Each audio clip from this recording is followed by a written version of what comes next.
What movie scene was so cringeworthy it physically hurt you that was supposed to be serious? The Fault in Our Stars, when they kissed in the Anne Frank house and everybody clapped. Only time I've ever wanted kids with cancer to die already. I'm Dutch myself. My grandmother survived the war in Amsterdam and was in the Hunja winter. I just found the whole scene incredibly distasteful and annoying. Worse than Bieber writing that Anne Frank would have been a Belieber? How the fuck does something like that even come into someone's head? I watched a medical K-drama. They had this boy on the roof going to jump, and 50 doctors/nurses/surgeons came rushing to the rooftop to get that boy. They just stood there behind him. All 50 of them. None of their other patients were as important though. It's a K-drama. The boy was probably a trillionaire's son. And the boy locks eyes with a girl his age watching him from the hospital courtyard. The little girl is from a poor and uncouth fishing family from Jeju Island. Jeju Island, you say? That one scene in Twilight where Bella was yelling at Jacob for nicknaming Renesmee Nessie. You nicknamed my daughter after the Loch Ness monster? I would cheerfully have named any of my children Nessie before I named them Renesmee, which just sounds like a writer couldn't come up with a name and jammed Ron and Esmeralda together. Reminds me of the Piers Anthony Adept series, where the half-animal people are all named by combining bits of their parents' names, resulting in characters named Cyrell Mobe and such. Actually she jammed Reen and Esme together, the names of the child's grandmothers. I know what you are say out loud. Vampire. You better hold on tight. Spider Monkey edit corrected the quote. I audibly groaned at this. My husband asked if I was okay. I was just telling my husband this line last night and I couldn't say it with a straight face. Everything in 5 feet apart. But especially the part where Cole Sprouse says he's gonna die and just walks away into the snow. I was absolutely delirious with sleep deprivation when I watched the movie, and even then it didn't make sense. Great movie for a plane ride, but nothing else. When Marky Mark picks up a cold Bud Light right off the floor and chugs it in the middle of a firefight in the Transformer movie, and I just carry around the Romeo and Juliet clause in my wallet. Basically any scene where a character is high on weed in 90% of movies. I feel like Pineapple Express is the only accurate stoner movie, right down to the detail of having a dealer who constantly tries to be your friend. And Big Lebowski, that's just, like, your opinion man. The scene in Revenge of the Nerds where the main character impresses a girl in the computer lab by making a fully animated drawing of himself and her with like 15 seconds of typing on the keyboard. Baffles me how anybody would think that's remotely possible. Even in the 1980s, when computers were still a mystery to the general public. Now, if 2 people were using the same keyboard, then I'd buy it. They're hacking the firewall. Enhance. The scene in Ready Player One where the protagonists meet in person and she's like, no, don't look at me. I'm hideous because of this weirdly photogenic birthmark. And he puts his hand under her chin and is like, don't worry, baby, I think you're hot anyway. And then it's True Love 3. I love how in the book he looks kinda overweight and in the movie he's basically Markiplier. Hello everybody. That plastic baby in that movie about that sniper guy. That one. He even used his hand to move the hand of the baby. Indeed. That was cringy. Hey. Remember that time Ginny tied Harry's shoes in HBP? Yeah. Pure cringe. Ginny's character was totally nerfed in the movies. She was a total badass in the books and they only touched on that in OTP with her Reducto ability. If they'd fleshed out her character, I think it would have been a bit better. I'm still pissed we never saw a Bad Budgie Hex. The part where they're discussing how there are rumors about Harry's tattoos. And Harry asks what did you tell them Ron's got, to which she replies a pied me buff. But I didn't say where got me snorting they did her and also petition to make a series. 1 episode per chapter and 7 seasons. Edit rumors, not tumors. You know what happens to a toad when it gets struck by lightning? Apparently it was supposed to be the punk line to a running joke of toad lines that ended up getting cut. Oh, that makes so much more sense. That line might have actually been cool.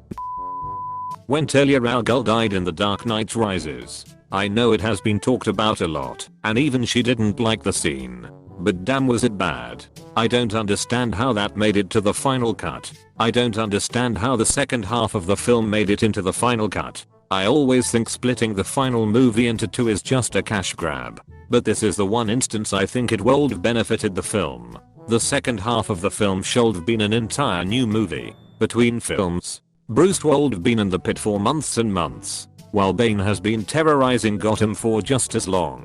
It would have allowed it to be fleshed out a lot more. The scene in the show Riverdale where the main character, Archie, is surrounded by a bunch of shirtless men in red hoods and they make a video trying to intimidate the Black Hood from killing more people. I forgot that Archie was supposed to be the main character. So annoying that they clearly favor Betty, because honestly Lily's acting is probably the most often cringy from all the others.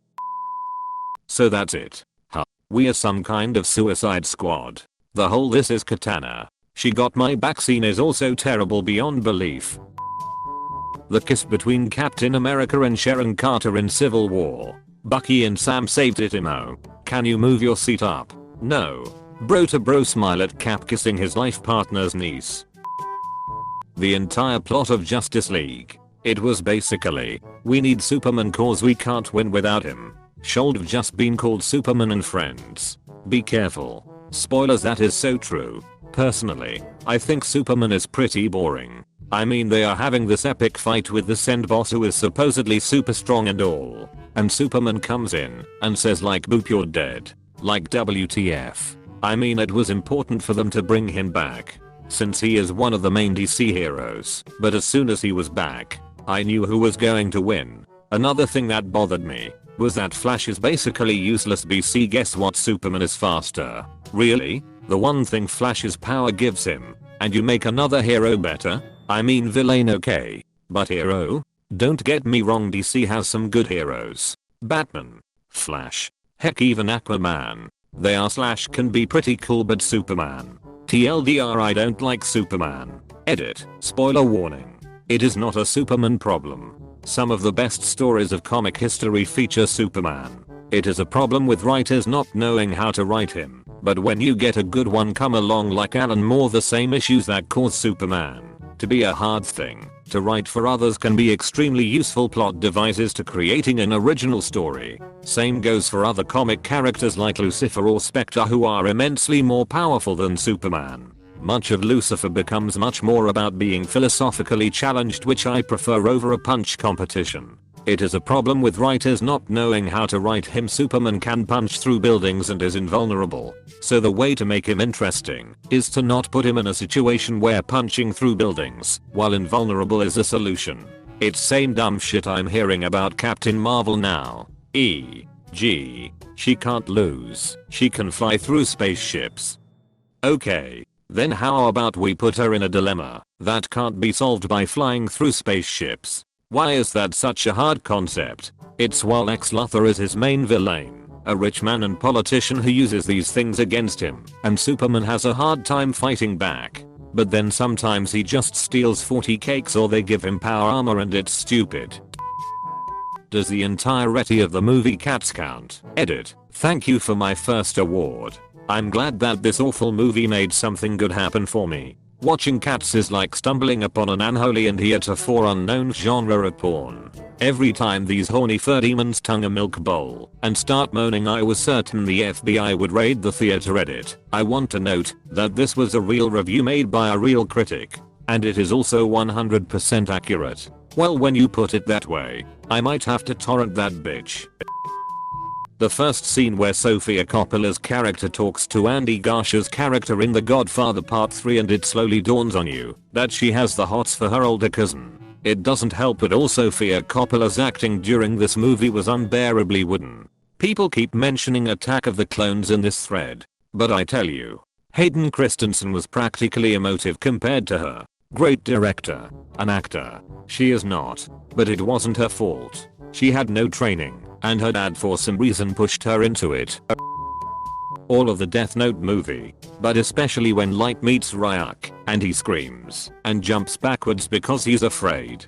I laughed so hard. That movie was so funny, in a bad way obvs, like that scene with the guy gets decapitated by a ladder, lol WTF. I remember when I was a kid and the original Spider-Man movies came out, we loved them. I remember crying so hard when Uncle Ben died in the first movie. But then in later years Tobey Maguire's crying face became a meme. And now when I rewatch the movie I feel sad when Uncle Ben dies, but I also immediately laugh when it shows Peter crying.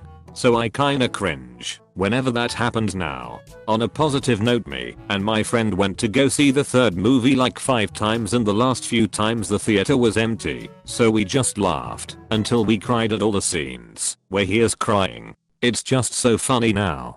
But I don't want it to be. Learning that Albus and Aberforth had a secret brother. At that point I was like, welp, we are going down that fucking rabbit hole. They had a secret sister, I thought. Anything with Jared Leto in Suicide Squad. Here comes Slipknot. The man who can climb anything. Apostrophe. And the lady with the sword that steals your soul. We won't see her do anything for the rest of the movie. That entire "this is Katana" scene was the worst case of don't show I have ever seen. Her entire character, development, and conclusion existed in a single monotone bullshit exposition. Would have been cool if Sergeant Guy, I forget his name, didn't explain it, and Katana killed Climbing Man, instead of blowing his head off remotely. Probably the sex scene in Watchmen. I think it was intentional, because it was painfully cringy. Which one? The one with Drive, Manhattan, or the one with Night Owl, or the aborted one with Night Owl? Night Owl and Watch a name in the ship thing. The flamethrower going off when they orgasmed was kinda funny though. It's also an exact shot of what happened in the original novel. Zack Snyder included a lot of these moments in the movie that recreated illustrations from the source. This particular scene was a lot cornier in the movie, of course. But I see what Snyder was trying to do. Every single scene in the non-existent Avatar: The Last Airbender movie. Yeah, imagine if they made one, there would be like 7 earthbenders that take 10 seconds to move a football-sized rock, lol. Slowly. It wasn't even moving fast. Someone colder picked up that and thrown it, and that would have been more effective. Not a movie, but in Riverdale, when they casually suggested to kill their principal. The scene where Archie tells a guy who literally just said he dropped out of 4th grade to sell drugs to support his family that it's a shame he hasn't gotten to enjoy the highs and lows of high school football is one of the funniest and most awful things I've ever seen. Is that the same episode where the cheerleading squad sings Jailhouse Rock for Archie when he's in prison? That's one of my favorite worst scenes in Riverdale history. The Fault in Our Stars, when the 2 characters kiss in the Anne Frank Museum and everyone claps. Christ, I wanted to jump out of a window. That was the fault part. Edward Cullen showing his glittery chest. This is the skin of a killer. Bellamy, yikes peas. I actually enjoyed the first Twilight movie. It's innocent fun to me, and nowhere near deserving of all the hate it got. But that scene. There's no saving that scene. This is the skin of a killer. Bella, yeah. Cause that skin is slaying. Mark Wahlberg's What? No scene from The Happening. If you know it, you know it. You planning on murdering me in my sleep? What? No. Marback quotam. We are not. Every Anakin / Padme scene.